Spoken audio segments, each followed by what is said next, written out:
I would smoke weed like craziness. I would drink rum. I just want to get drunk, to just fall asleep, because I just don't want to deal what is going on up in my mind.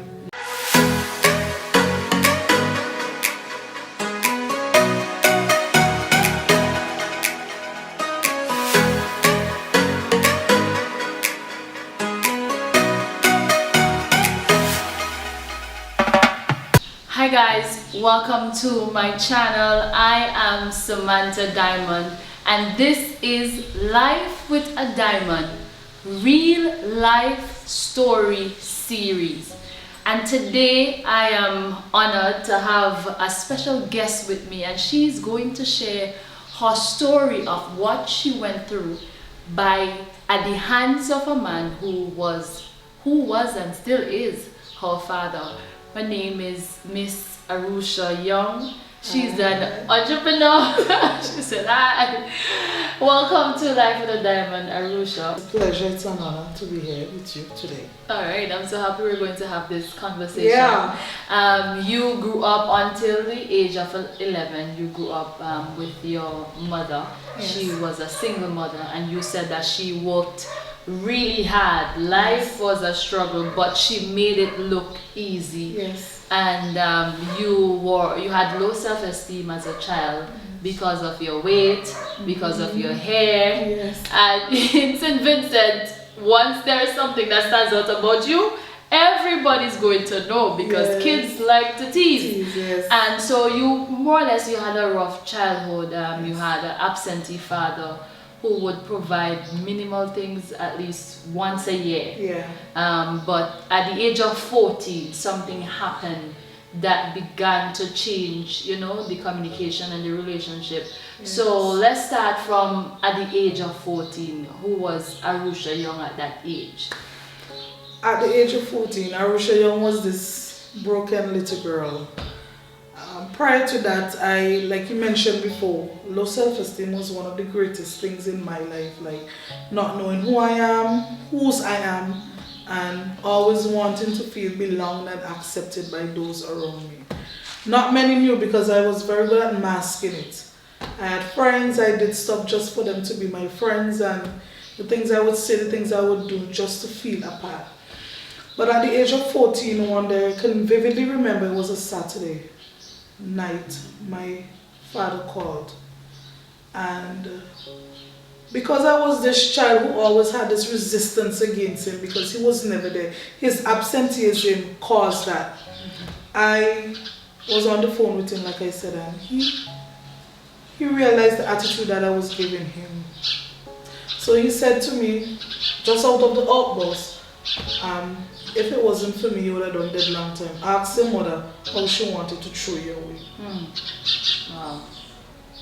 That took me by surprise, because I never one day for the life of me could have understood the reason behind that. But I knew where it was coming from. As I grew older, I understand now where it was coming from.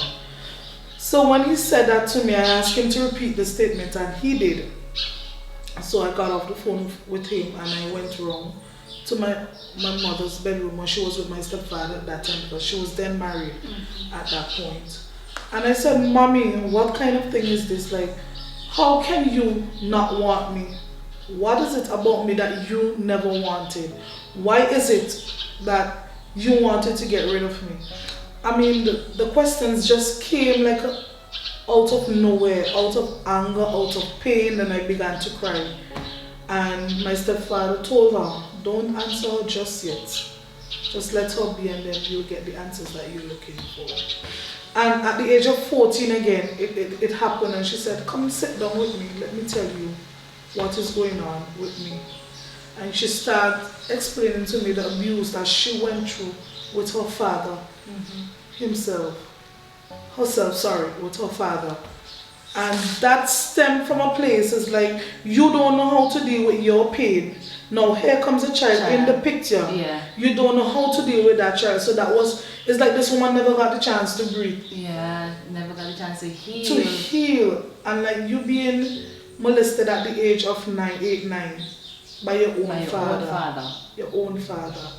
And At 17, it's like you find a man, or at that point you would say man, Yeah. but you know, you're young. Yeah. You find a man now who's like giving you what your father didn't do, like trying to fill the voids that your father never filled.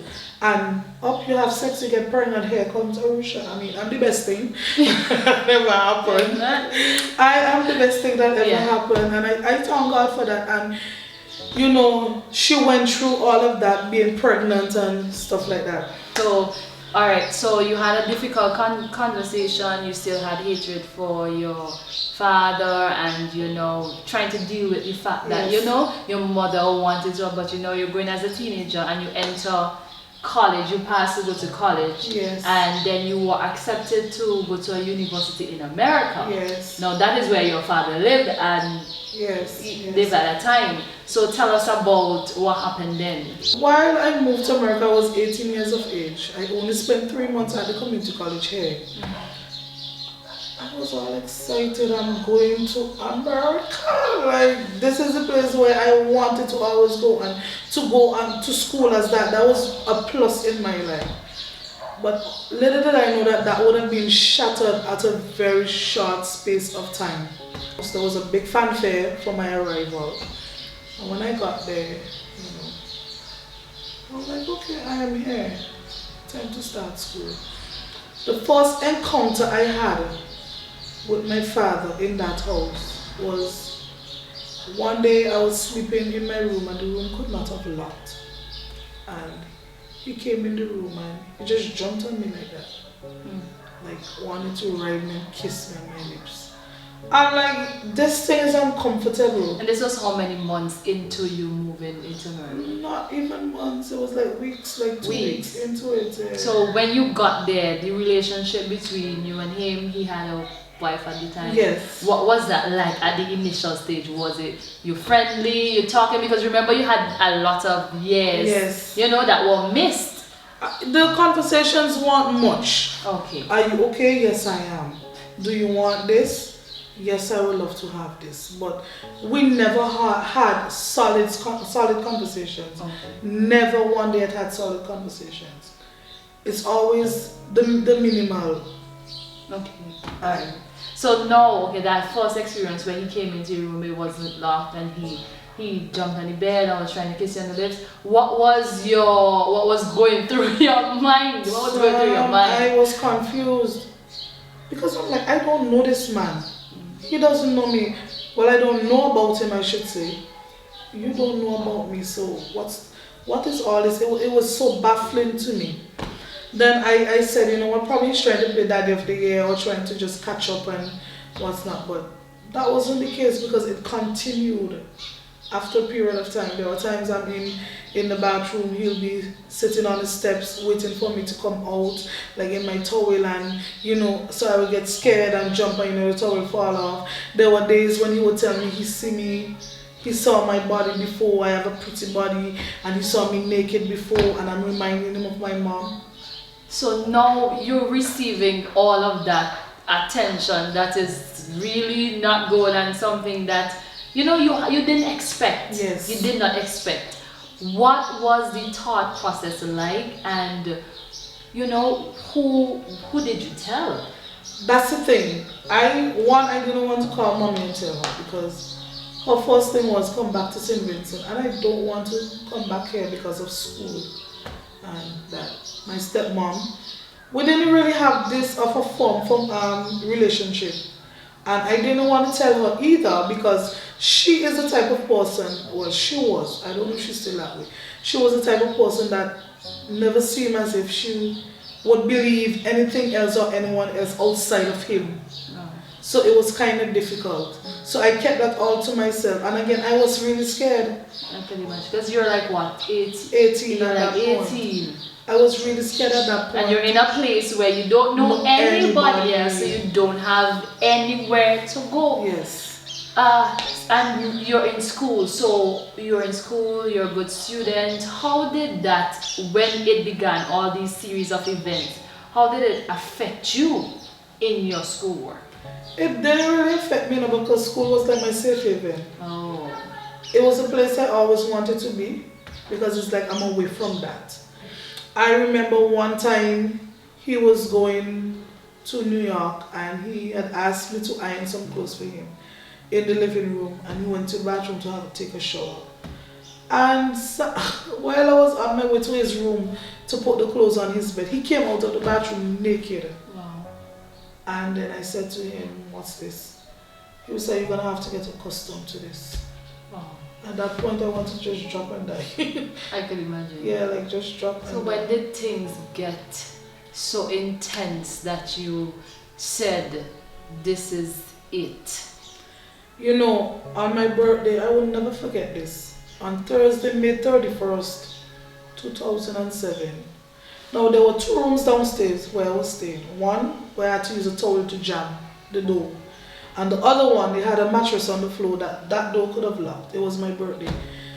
So my stepmom was already off to work and he was alone there in the house. He came downstairs, he knocked on the door, and then he was like, I'm like, "Who is it?" He was mean, who do you mean it is?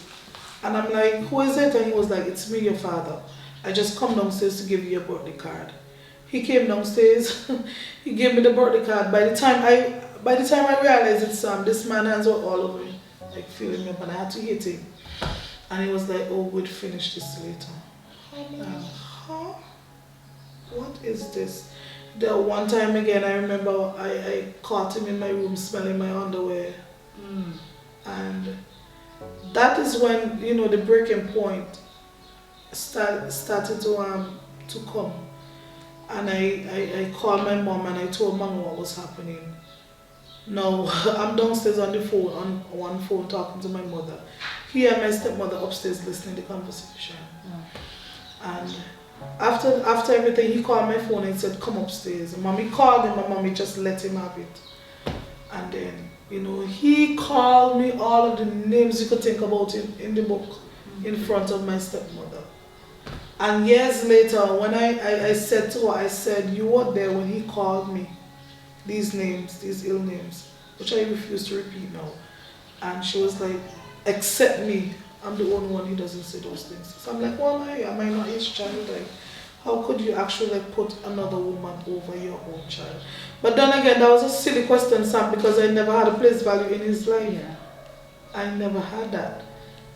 So take us through now the escape, more or less, from that place where you felt trapped.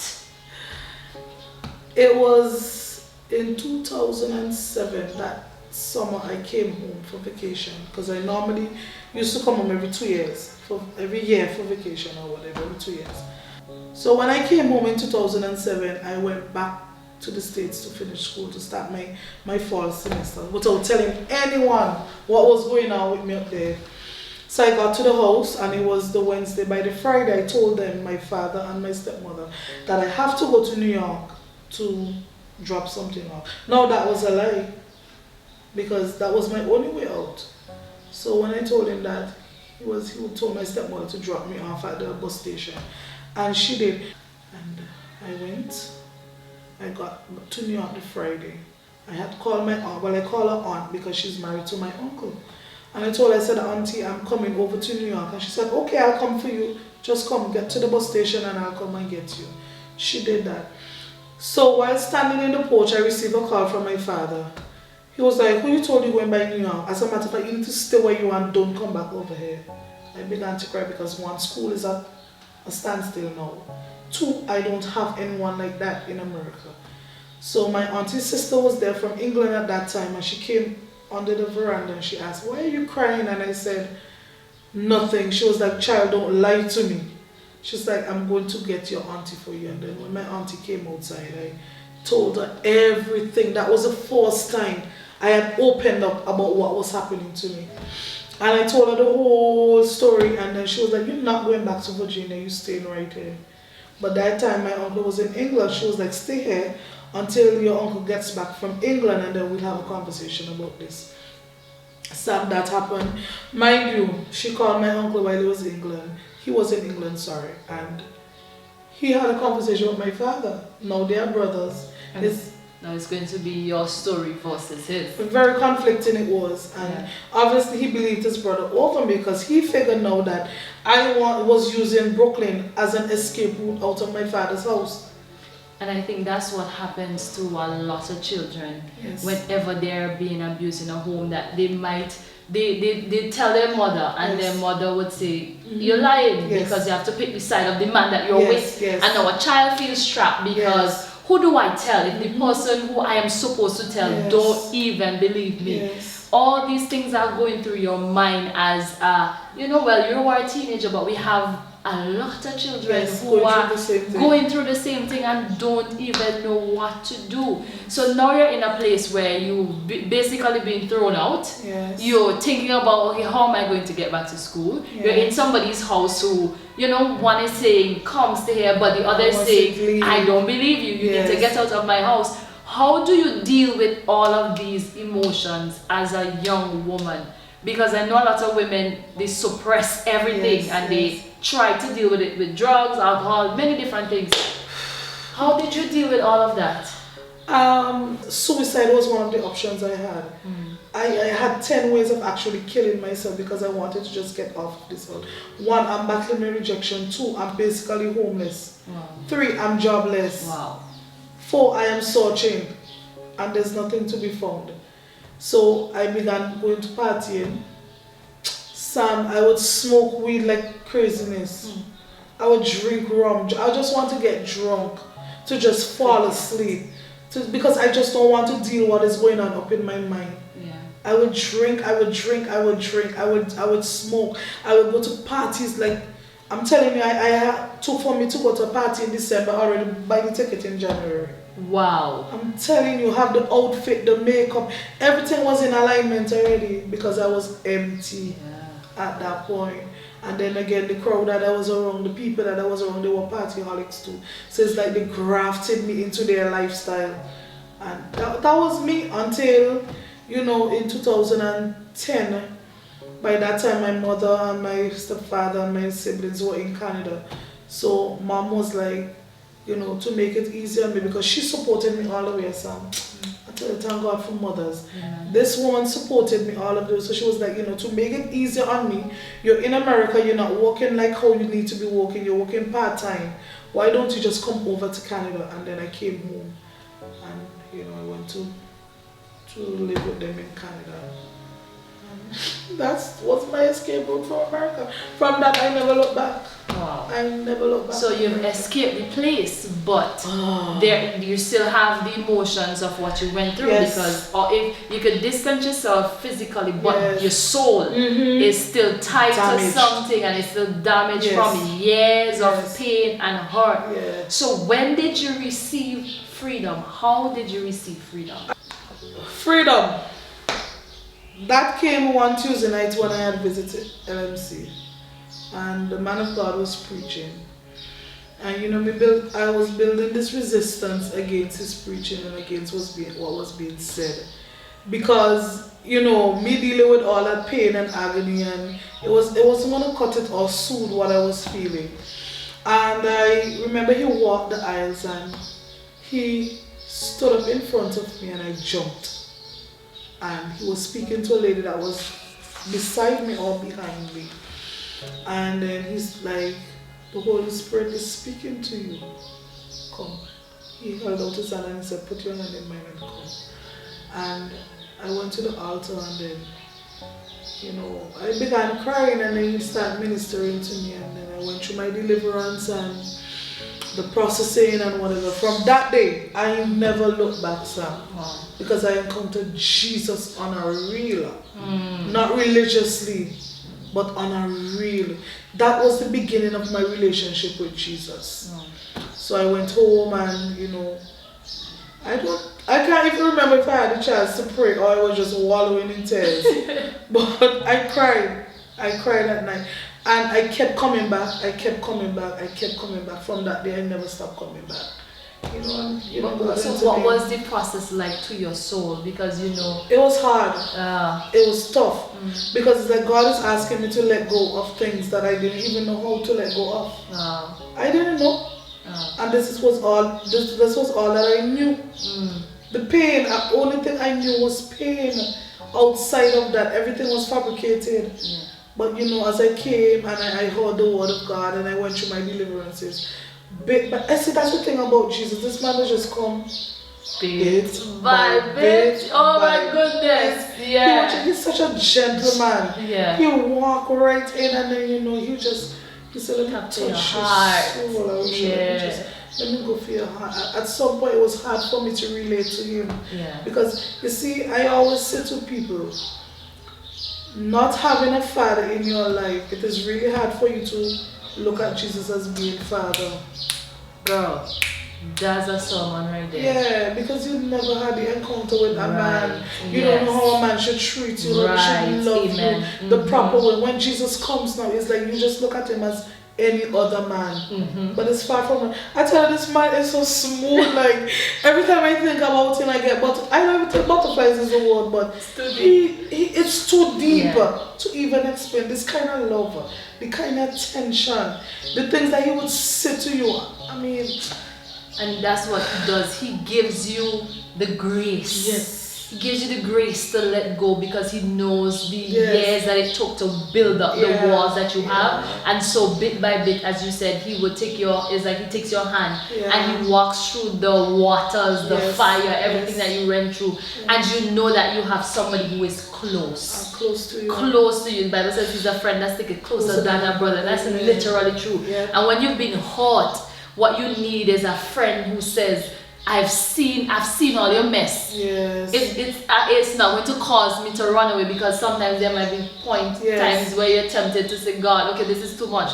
Just leave me alone. There were times I told him that. There were times because it was hard, so hard, Sam. Like every time I go to him, I would cry. Like sometimes at one point in my life, I'd actually hated God. Because I hated it because I was like, if you love me, if you created me, why? There was this question of why. Why are you allowing me? Why did you even allow me to go through this? It's like, back was so much against the wall. But he had to take his time with me. Yeah, and it's in his love that you realize that, when you look back on your life, he was always there, trying to make an escape route for you, trying for you to know that his goodness, and he was always there, and he hurt when you were hurting. And it's so a process that he walks you through. He walks you through, and I'm thankful for the grace of God for that. And let me ask you this question, because you're starting a relationship with Jesus, and when you're going deeper with Christ, he would always purify. And that purification, as you said, sometimes is hard. So, and I know it would have come up about your father. And so I'm asking, did you forgive? How did you forgive? You see, I had no choice than to forgive him, Sam.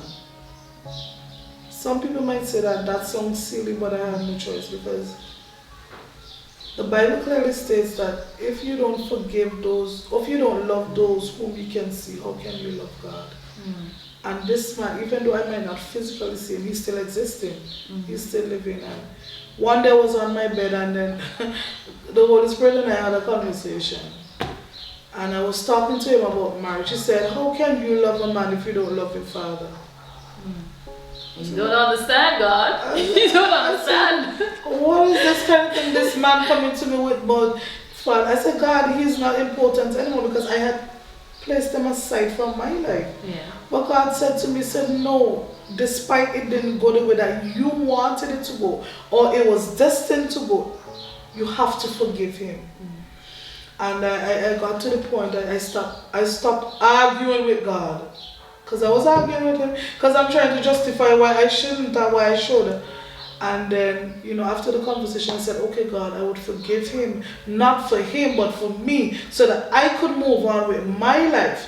Because not forgiving somebody is like drinking poison, expecting them to die. And after I did all of that, I called him. I said, listen, you hurt me, you know it, and I know it. I said, it's done and gone already, but I'm letting you know what you did to me. It caused me to be the person that I am today. This broken little girl, because that little girl inside never got the chance to heal. I just grew up. I never got the chance to heal. And I said, anyway, I forgive you, because I'm on a journey with Jesus now. I have to forgive you. I have to let you go. It wasn't easy, Sam, to let go. But me declaring that in the atmosphere, it became easier and easier every day. And then that was my breaking point from him.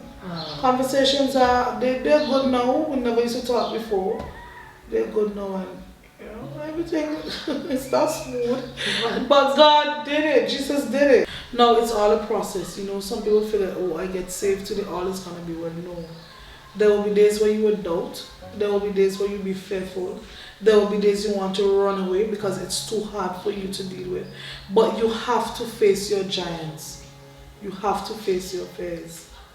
If you don't do it, you're gonna remain that fugitive. And like I just previously mentioned, that you know, that little girl in me never got the chance to grow up. You're gonna grow old, but yet you're gonna still be bitter. You're still gonna be angry. You're still gonna be hurt. This can cause your destiny helpers not to ever locate you, because your attitude in life speaks volume. And it is the aptitude of your attitude that determines your altitude in life. Get an encounter with Jesus. Get in contact with him. He made a difference in my life.